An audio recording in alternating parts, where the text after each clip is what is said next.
Hi, my name is Abby Olson. I'm a registered dietitian with Fluid Health and Fitness, and on today's topic of nutrition science versus the trends, we're going to address the keto diet.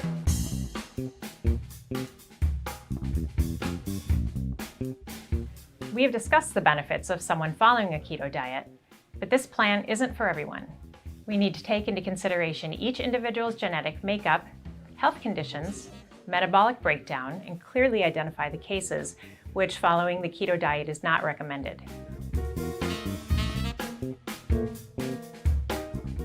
Some specific examples of cases in which an individual should avoid following a ketogenic diet include someone with an eating disorder, Crohn's disease, individuals with current vitamin and mineral deficiencies, a young athlete that needs glucose to provide muscles with energy, a hyperresponder to dietary cholesterol, meaning for certain individuals, there is an increase in LDL cholesterol with dietary changes.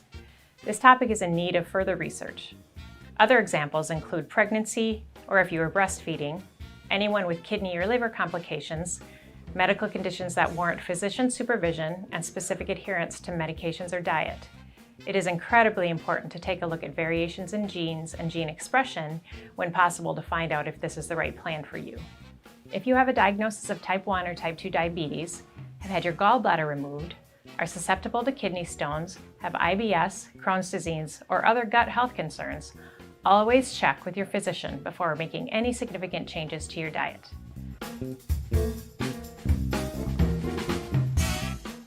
We also need to identify that low-carb diets make it easy to neglect key nutrients like magnesium, calcium, and potassium that we get through high-carb, nutrient-dense foods like beans and lentils, bananas and oats, and other whole grains. There's also research looking into the effects of following very low-carb or keto diets and how that may contribute or cause negative changes to the gut microbiome. When we decrease a variety of food choices, such as carbohydrates that contain insoluble fibers, we have less microbiota-accessible carbohydrate, which can change the gut microbiome and contribute to inflammatory disease states. We need to make sure we are feeding our good bacteria, and the best way to do that is to provide our bodies with significant variety in our diets, including resistant starch and prebiotic fibers and insoluble fibers as tolerated. Whole food carbohydrates do not affect the body the same way as processed carbohydrates. Carbohydrates are not bad foods. We need to take a look at the type and amount of carbohydrates being consumed and not group them all into the same bad category. When someone is considering the keto diet, it is important to keep these ideas in mind.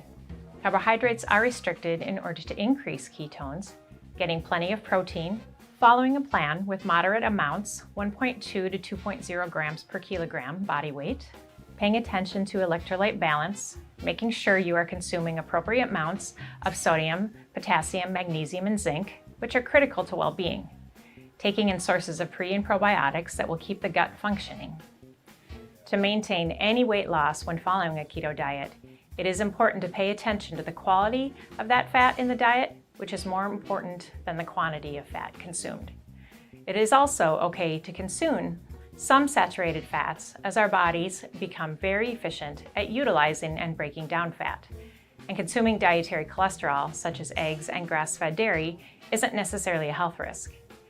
Mindfulness practices and paying attention to hunger and satiety is a great indicator of balanced energy intake. Learn how to trust your body's intuitive eating responses.